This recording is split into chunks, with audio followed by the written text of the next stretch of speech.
Hello and welcome to Mia, the Passion Muse Show. I'm Mia Saenz Whitmore, your host, and with me is Victoria Wynn from the Lies I Tell Myself Project. Welcome, Victoria. Thank you, Mia. I'm glad you're here. Last week we had a show on body image, and this week we promised to do one on self-love. And although they can go hand in hand, it's a much deeper work that's done, and it's beautiful.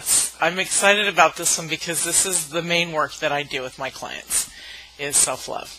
So, I like it. I'm excited. I can see that. That's great. I'm like, well, I love it. So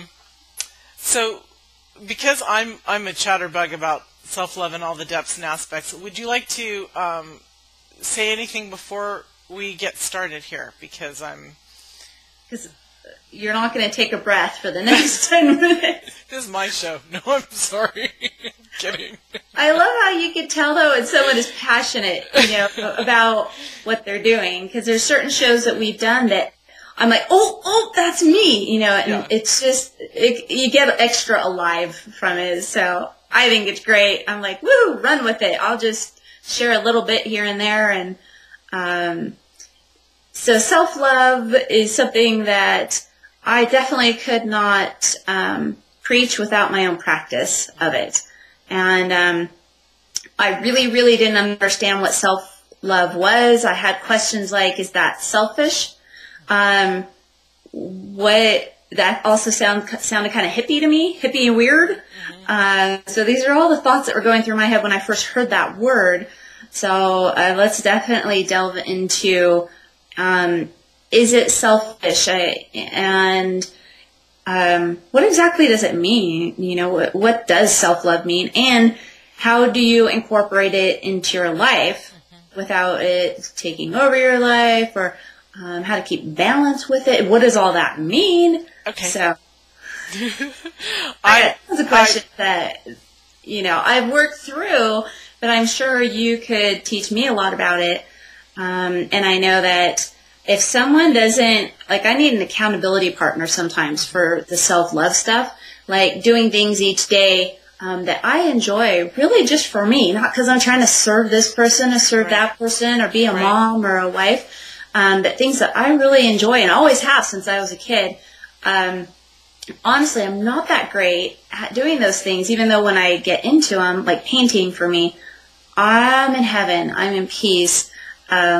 But I do have accountability partners who are like, Victoria, okay, have you started that painting? And my husband helps me as well, which is super cool to have a support system. Right. Instead of him being self-centered, he's very much like, did you get painting done today? Did you, take a super long shower like he knows I love? And so to nurture yourself.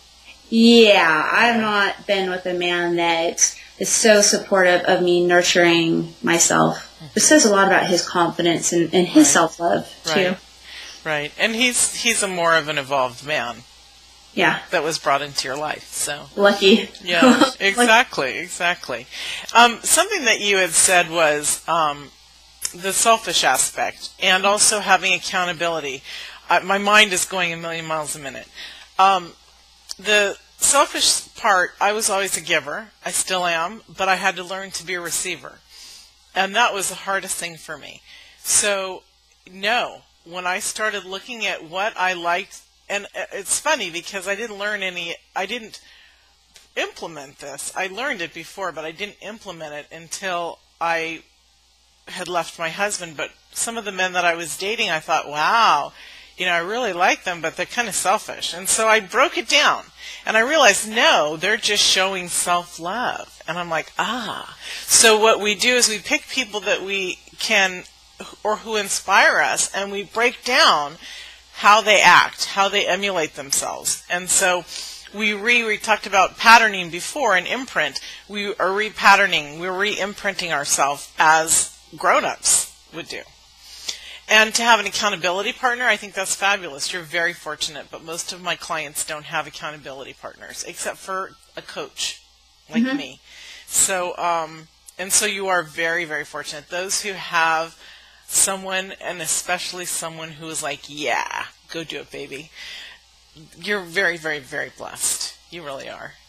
Or I create opportunities to make friends that are like-minded and we're working on similar stuff.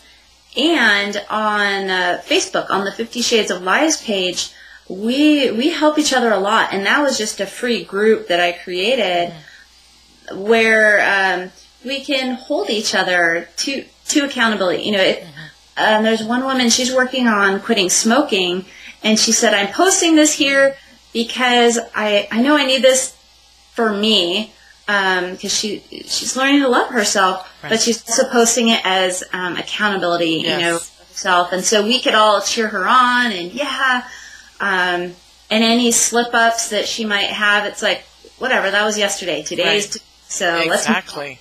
And that's what I love about self-love. It's being gentle. I tell my clients, be gentle with yourself. Love yourself. Nurture yourself. If you overate today, okay, you can stop now, you can stop in 5 minutes, or you can stop tonight. The choice is yours and totally yours. But the one thing you can't do is to complain about it. You decide, you take responsibility, and you step forward, and you jump back into where you want to be. The moment you decide, okay, I need a minute, I need 5 minutes, I need tonight, and then tomorrow I'll wake up beautiful and happy. I know that sounds, you know, like, wow, that's kind of easy, but also kind of difficult. But it's not. It's our choice. It's our choice. I think that it's our choice, and it's the shame that kills us, that kills our goals and our dreams, and our resolution. It's the shame of, I didn't exercise as much as I said I would. I didn't this and I didn't that. I definitely feel like the core is. I should say the core of a reoccurring negative habit is shame. It is. But who shames us? It's society that we've learned. It's ourselves, and we can break that. We can so break that. And it's easy. And if we hold ourselves accountable for us, our responsibility, we can break out of that shame. But all this goes really, really deep. And it's fun. And it's scary. And it's exciting. And when you start to change, as Victoria said, ooh, it sounds like a hippie word. But, and it's funny because I have people in Santa Monica. I have an office in Miami and one in Santa Monica. And so when I'm in Santa Monica, people say, you're the love guru. I've had other artists say that because they follow me on Facebook and we're friends or whatever. And it's funny because, or a chic hippie. You know, I love that one because I absolutely don't look like a hippie and I don't act like one. But, you know, we all can be chic in love. You know what I mean? It's like we choose what we want, and that's what the fantastic thing about self-love is it's all about us. Not hurting anybody, but putting us first. I realized when I put myself first, I became a better mother. Because, because my kids could see, look at Mom, you know? And we're happier. Yes. We take a little time for ourselves, and then we project that happiness. We project our crappiness, and we project our happiness. Exactly. So might as well choose the happy one, and, you know, little self-love goes a long way. Right, right. For me, I have practical, experiential things that I work with my clients on, and a lot of my work is confidential. People have to sign disclosures because until my book is out, I have to protect what I believe has been my life practice, my life work. But I'm wanting to share and help as much as I can, so here we go. You can give us hints. Yeah, and I can give you guys some tips too. Excellent. One of the daily exercises, and I give people a lot of work, and when I talk to them, they have to commit to an 8-week program. I've foofed it around over the last year or two, but now it's an 8-week program with every 2 weeks is the same thing so that they're not as stressed out. But the thing is this is what they have to do every day. They have to look at themselves in the mirror and they talk to themselves. And the first thing they begin with is, I love you. And a lot of times people can't do that. It stirs up pain, suffering. When I first said that to myself when I was 24, I cried And I said, no, I don't love you. I hate you. And my sister taught me, which is beautiful, which was the beginning of my healing of myself, was my sister taught me to actually just hug myself, you know, and that has been a really huge part of... Try that. I'll do that. That's fun. And if for some reason you're like having a hard time and you're showering and you're thinking about stuff, just hug your body, feel your body, love your body, touch your body. If you can't do it, who can? Who are you going to allow in? So the more you rub your arms, so what if they're bigger than you would like them to be right now? If you love them, they're going to shrink because you're going to shrink. Your whole concept of who you are, which goes also back to the body image, is going to get in alignment. As I was sharing with Victoria before, a few days back, a client wrote me and just brought tears. I love this. It just brings tears to my eyes when there's these sweet, sweet stories. She is one of my European clients, and she was saying that she had done it in kilograms, and then she put it in pounds, and she said, I'm the highest I've ever been, and I looked at myself in the mirror, and I saw beauty. And I love that, because we can see beauty when we see a larger body. We can, because we love ourselves. Or a smaller body. Or a smaller body. Whatever right. Society says is not right. Exactly, because it's loving who you are. It's loving your skin and your human form, but it also comes from within.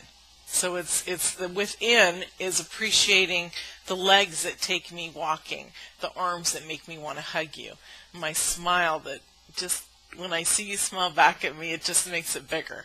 Mm-hmm. You know, it's all those little nuances about who we are and getting in touch with our confidence, our self-worth, our self-value, and not allowing anyone in to disrupt that. Victoria was saying how she's built friends around her now that support her. And it's funny because when I first started doing this work, I've had clients say, well, you know, I don't have any friends, or they're rude, or they're this or that, and I just started giggling to myself, and I thought, wow, the more you put it out there that you want something amazing, that's all you'll have. Because I started realizing that's all that's in my group of girlfriends and stuff, are supporting, loving, mm-hmm. nurturing. Part of self-love is creating boundaries. It is. So, you know, that's kind of underhanded way of saying get rid of those friends. Right. But it's... You know, the question I would say to ask every day with every activity is this the most loving choice for myself? Mm-hmm. Or a question that I ask is, does this serve me? Mm-hmm. You know, does this serve my truth and who I am? Does it serve me to not do some art every week? Mm-hmm. No. Does it serve me to rush through my showers and just get through it? It might serve other people, but for me and my truth, mm-hmm. no, I find tons of peace. I get some of my best ideas in that shower, you know, mm-hmm. so it doesn't serve me to rush through it. And everybody's different, but you know the answer when you ask yourself, does this serve me? Mm-hmm. I know people that will ask that about food that they're eating. Mm-hmm. And, you know, sometimes, at least with me, I'll say, does eating from this tub of ice cream serve me? And you know what? The answer might be no, and I'll still do it, like last night. Mm-hmm. I'm like, well, maybe in that moment it kind of does. I'm having fun with my husband. We both have these tubs of ice cream, and we're watching Iron Chef. Yeah. Who cares? In that moment, maybe it did. It does. I'm not going to say it's going to serve my waistline or whatever, but my point is, it's okay sometimes to conscious. It's not to make every perfect choice. We are human and we do have temptations. So with the ice cream one, I don't know. I guess my mind says it doesn't serve you, but my heart says, you know what? We actually had fun. I didn't eat the whole tub of ice cream. It was just fun to eat out of the tub. Right. So right. Maybe in a way it did serve me. If that was my habit every morning and every night, I would say no. Right. But it's a great question to ask when you're arguing with your partner, when you're getting offended by a friend, and so on. Mm-hmm. Right. Self-love. And also, we have the option, the ability to instantly change everything about us in just that conscious moment. Being conscious of what we're doing, like you said about the tub of ice cream. No, it didn't serve me at that moment, but I had fun. I mean, it was serving the purpose at the moment. I had fun. Am I going to do it again tomorrow morning, tonight? No, I'm not. So that's what I think that is a really beautiful thing is we can jump back into where we want to be at any given moment, because we are in control of our life. We are the masters of our life. I'm the queen. He's the king. He's the king. Victoria in front of me is the queen. It's our own life to govern, to rule. Our own little kingdom. It is. And as long as we run it fairly and nicely to others, we can be that king and queen. Yeah, well, true leaders are just in service. Yes. So that totally works for me. Yeah. I love that. There are so many aspects of actually getting into experiencing the feelings of how you are to get in touch with your self-love. When I am first talking to a client, I'll have them imagine the most amazing life they want to create. And it's so that they open their expansion of their consciousness. And we've talked about this before, whether that's creating a better job, house, relationship, children, not the way they look, but who we can be for them, how we can help raise them. Anything about us, the way we want to look, the way we want to show up in the world. All these, if we take the time to expand our consciousness on any given topic that is bothering us, lingering us, we get through it. We get through the fear to freedom. And that's part of self-love too, is stepping from I can't to I can. This rocks. That's my year. That's what this year is for me. I've shared on the 50 Shades of Lies group that my word of this year is courage. And you know what? It is. It's been absolutely so freeing for me and so loving to me to be courageous enough to be myself, as I was calling it, flying my freak flag. I've been flying my freak flag really high, just being vulnerable and not worrying as much about the outcome or what people are thinking of me and or what I look like or how I speak. Or it's probably been the most loving thing that I've ever done for myself, is making this shift into just flying my freak flag high. And being proud to be able to fly it as high as you want. Yeah, I'm still working on it. It was really scary in the last few weeks when I was feeling like that's where, if I want to keep moving forward, that's where I need to be. Kind of scary. Now I'm getting a little more excited about it. Like, you know what? So what? What if one person only shows up at my workshop or seminar? When I get to the point where I don't take that as a personal hit, I would say that I've reached that. The self-love that I would love to get to, when it doesn't matter because I'm living my purpose. Right. That's what matters. And when it doesn't matter, that's when they come. When we don't put that emphasis on how many we're packing in, that's when they show. I remember the very first one that I ever gave. It was really scary because I only had like 17 people respond, but another 20 came, and took care of stuff at the door. And it was like, wow, my first one, 37 people. Woohoo! It was very, very cool. And my point of going into that, and it's like the same in life, is if we can affect, help, share, move, stimulate one person, we've done our job. We've done our job at that moment.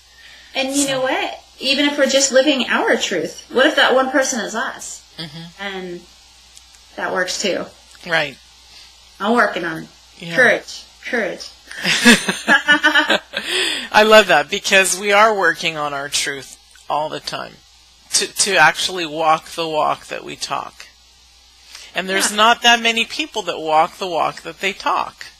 They're so inspiring. I mean, sometimes they look like they're just so nerdy, and they're the type that will just dance however they want to dance, but there's something so cool about that. Yeah. So inspiring. Or we're talking with body image, and there's women at the beach that they'll wear stuff that I would not wear, yet there's something so cool about it. I'm like, you go, you know? Yeah. Look at that person just living life, not with all crap getting in the way. And I just think that's so inspiring when people just take a stand for who they are, and you could tell that they're not worrying in their head about what everybody's thinking. Like they're just being. Right. So zen to me. I love that idea. So I'm working on it. You know what's also beautiful about self-love is when you were saying in the shower, you're taking that time and you're getting the best ideas you get. I live my life that way too, because that's really actually a meditative state that we put ourselves in. We're in a state of enjoyment of ourselves. When we're enjoying and self-loving ourselves, we are in a meditative state. That's what meditation is all about. You don't have to sit with your legs crossed like this, you know. I don't know if that showed up on camera all the way, but I don't even meditate like that. You know, I lay flat. You know, I'm bored when I meditate or I'm in the shower, or I'm swimming in the pool, you know, and then I go into the free flow zone, I call it, because we don't have to be a certain way. And that's what's the fabulous thing about self-love. We don't have to be a certain way. We only have to be us. And it's okay. It's beautiful. Yeah. It totally rocks, because when you're happy with yourself and you're in that zone and you know it, like when you're creating, Victoria, even in the shower, which is so funny for some people to hear that, but I totally get it. When you're creating, your mind is just flowing and flowing and flowing, and one little aspect builds on another. Yes. Downloading from the universe. Exactly. So if we allow ourselves that time, whether it's in the shower, whether it's before we get up in the morning, or at night, I have my clients set their intention for the day to sleep well, to wake up the next day refreshed and happy and go at it. But all this is set in a quiet space within themselves. You know, so you have a partner in bed. You either wait till it's quiet, till you're through playing or not playing or whatever, or you go somewhere else, and you just set your intention in. And you know, it's funny because as little children, a lot of religions teach us to pray, and that is basically, I've had ministers and different religious clergy people talk to me about meditation and what I think the difference is between meditation and prayer. And I say to them, it's just quieting the clutter, the chatter in our head so we can pray, so we talk directly to Source.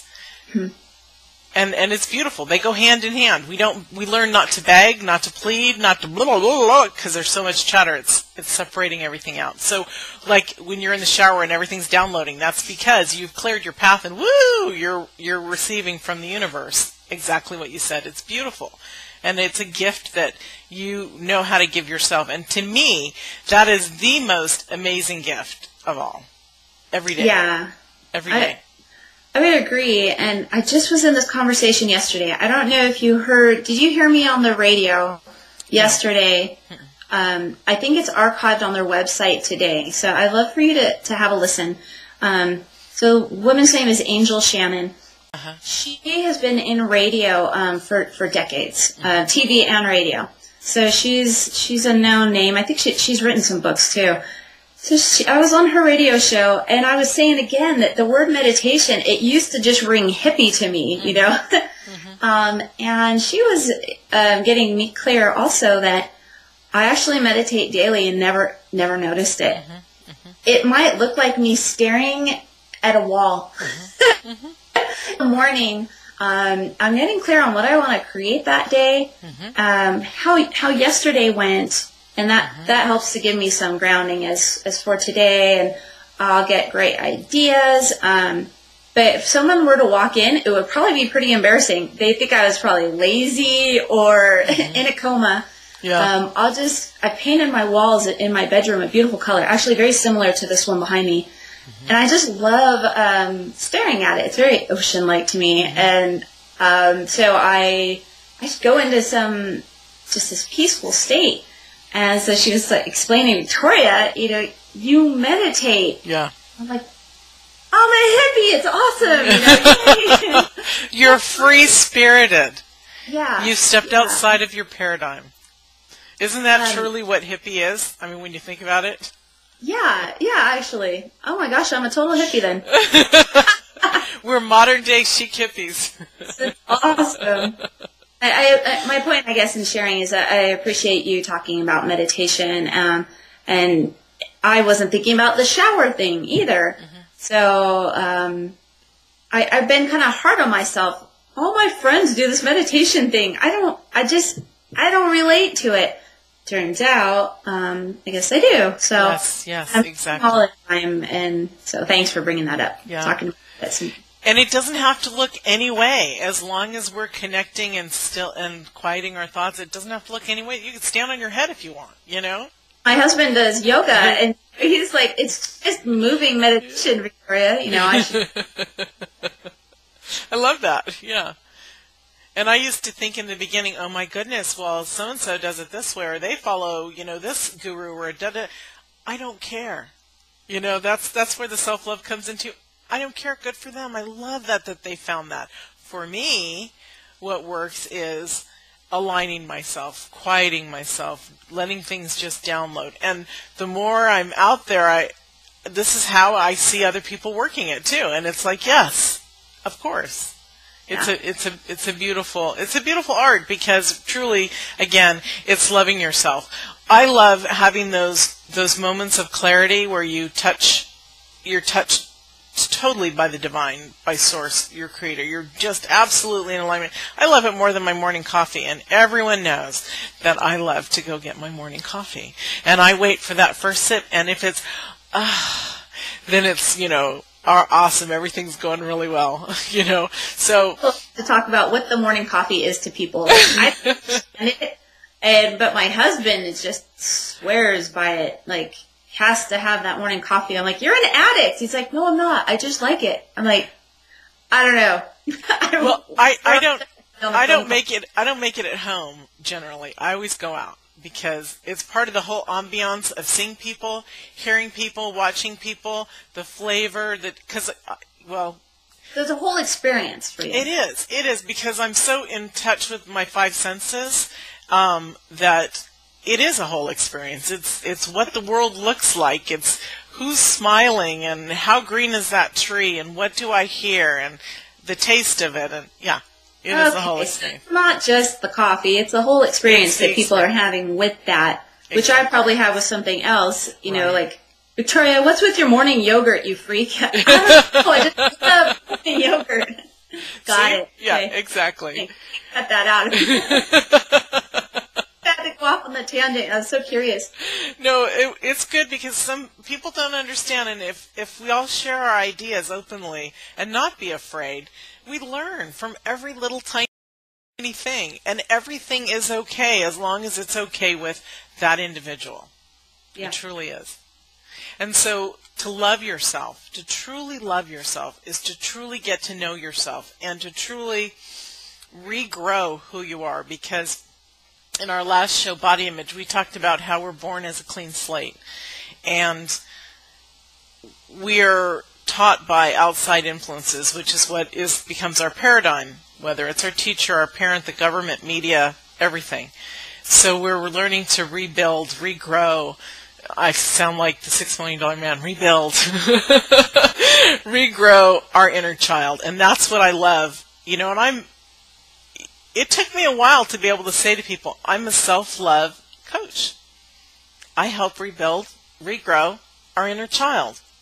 And it's beautiful when you get to know it, and that child turns around and can save you in a moment of sheer terror, because you've re-raised that, instead of it cowering, and you're afraid, where it comes up and says, no, Mia, this is the way you're going to handle it. That's you, your inner child, talking through you.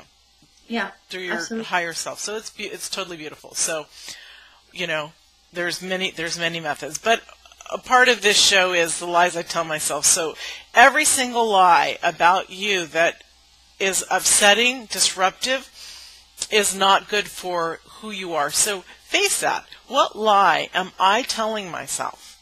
And then you go through that lie. You write it down, and you write the reverse and how to get out of it. That's your tip for today besides the mirror tip. And there's more too. But so it's very, very important to, and have a journal that says the lies I tell myself, and write your lie down and write the reverse of it and go live the reverse of it, because that's truly who you are. That's what my whole program's about. I know. That's why I love it so much. Just that. I know. That's why I had to throw it in, because thank you. I love the project that you have, and I love calling it a project, because it seems so much more important than a program. The it's like project a huge part movement. of it is because I think that we're all, project continues and continues, and it's not an overnight thing. Some epiphanies come huge, and that can feel overnight. And then other things we're just always growing. So it's a project, just not in a negative, how am I going to get my husband clean the garage kind of project. Right, exactly. It's more like a super fun art project or something that you're making, or, that kind of project. We're creating ourselves. Yeah, absolutely. Yeah. Creative. Yes. Well, thank you for joining me this week for the self-love. And we both will see you next week. We have a few more shows for the month of January with Victoria and the lies I tell myself. Thank you. Have a wonderful week. You too. Bye.